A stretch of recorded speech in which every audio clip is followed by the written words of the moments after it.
কিছু কিছু কাজ আছে যেগুলো করলে রোজা ভাঙে না, বাট আমাদের মধ্যে কনফিউশন কাজ করে যে এটা করলে কি রোজা ভাঙবে। এক নম্বরে হচ্ছে ইচ্ছা করে যদি আপনি খান, ইচ্ছা করে খাইতে হবে, বুঝছেন? ভুল করে খাইলে কিন্তু রোজা ভাঙে না। খুব মজার না ব্যাপারটা। দুই নাম্বার হচ্ছে এটা বিবাহিতদের জন্য।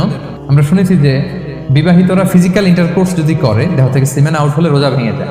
স্বাভাবিক মেলামেশার সাথে রোজা ভাঙে না। কিস করা, হাগ করা হাজবেন্ড ওয়াইফের মধ্যে, এই যে সখ্যতা, এই ব্যাপারগুলো যদি দিনের বেলায় ঘটে এতে রোজা ভাঙে না। তবে এটা রিকমেন্ডেড না। ফলে ভুল করে সে এমন কাজ করে ফেলতে পারে যেটাতে তার রোজাটাই ভেঙে যাবে। আর ইচ্ছা করে রোজা ভাঙলে কি করতে হয়? কাজাও কাফারাও। সেজন্য এটা খেয়াল রাখতে হবে। তিন নাম্বার, এটাকে আরবিতে বলে আল ইহতিলাম, ওয়েট ড্রিম, বাংলায় বলে স্বপ্নদোষ। ঘুমের মধ্যে এমন কিছু দেখলেন ফলে আপনার সিমেন আউট হলো, আপনার রোজা ভাঙবে না। শুধু আপনি ঘুম থেকে উঠে ফরজ গোসলটা করে নিলেই হবে। চার নাম্বার হচ্ছে ব্লাড টেস্ট। ব্লাড টেস্ট করা যায়, 1-2 সিরিঞ্জ ব্লাড নিলে ভাঙে না। তবে যদি অনেক বেশি অ্যামাউন্টের ব্লাড নেয়, এতে যদি আপনি ক্লান্ত হয়ে পড়েন, সেক্ষেত্রে আপনি রোজা ভাঙতে পারবেন, পরে কাজা করলে।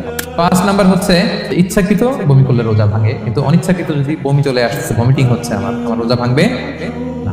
6 নম্বরে নোজ ব্লিডিং, নাক দিয়ে অনেকে রক্ত পড়ে না, নাক দিয়ে রক্ত ঝরলে মানুষের রোজা ভাঙে, আনলেস যদি অনেক বেশি অ্যামাউন্টের হয়, আপনি ক্লান্ত হয়ে পড়েন, তখন আপনি রোজা ভাঙতে পারবেন। 7 নাম্বার, রোজা রেখে দাঁত ফেলতে পারবো কিনা। খুব বেশি যাতে রক্ত বের না হয় সেটা আপনি খেয়াল রাখবেন। দাঁত ফেললে যে রক্ত বের হয় এতে রোজা ভাঙে না। 8 নাম্বারটা হচ্ছে ইনজেকশন। রোজা রেখে ইনজেকশন দেওয়া যাবে কিনা। কিছু কিছু ইনজেকশন দেওয়া যাবে, কিছু কিছু দেওয়া যাবে না। এনার্জেটিক ইনজেকশন দেওয়া যাবে না। যে ইনজেকশনে ফুড সাপ্লিমেন্টারি আছে, যেটার মধ্যে নিউট্রিশন ভ্যালু আছে, এই ইনজেকশনগুলো দেওয়া যাবে না। এমনও ইনজেকশন আছে যেটা দিলে 7 দিন আপনার আর খাওয়া লাগবে না, একেবারে তরতা যাবে। এটা করলে রোজা ভেঙে যাবে, এগুলো দেওয়া যাবে না। কিন্তু পেইন কিলার যে ইনজেকশনগুলো আছে এটা দিতে পারবেন। অ্যান্টিবায়োটিক ইনজেকশন দিতে পারবেন, অ্যানেস্থেটিক ইনজেকশন দিতে পারবেন, এই জাতীয় মেডিকেশন ইনজেকশনগুলো দিতে পারবেন। কোভিডের যে ইনজেকশন, এগুলো আপনি দিতে পারবেন। এগুলোতে রোজা ভাঙে না, কারণ এগুলোতে আপনার স্টোমাকে কিছু পৌঁছেও না, আপনাকে শক্তিবর্ধক কিছু দেহে প্রবেশ করাচ্ছে না, আপনার এনার্জিও বাড়ে। 9 নম্বরে কিছু কমন ব্যাপার আছে, এগুলো ক্লিয়ার করি। এর মধ্যে 1 নম্বর হচ্ছে টুথপেস্ট। রোজা রেখে টুথপেস্ট দিয়ে ব্রাশ করা যাবে কিনা বলেন, যাবে কি যাবে না? যাবে, কে হাত তুলতে দেখি।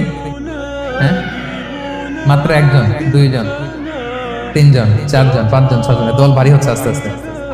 যাবে মাত্র 5 জন। আর যাবে না কজন দেখি? যাবে না?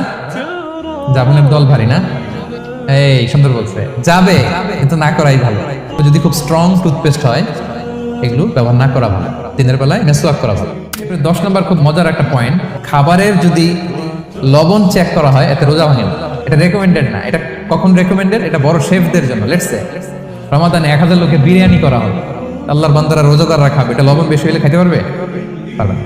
এজন্য যিনি শেফ, উনি লবণটা ট্রাই করতে পারবেন, করেই সাথে সাথে কুলি করে ফেলবেন। তাই বলে প্রতিদিন ঘরের রান্নাতে আবার এটা করতে যায় না। হাজব্যান্ড ওয়াইফ টোনাটুনি একটা হইলেই হইলো, কি বলেন?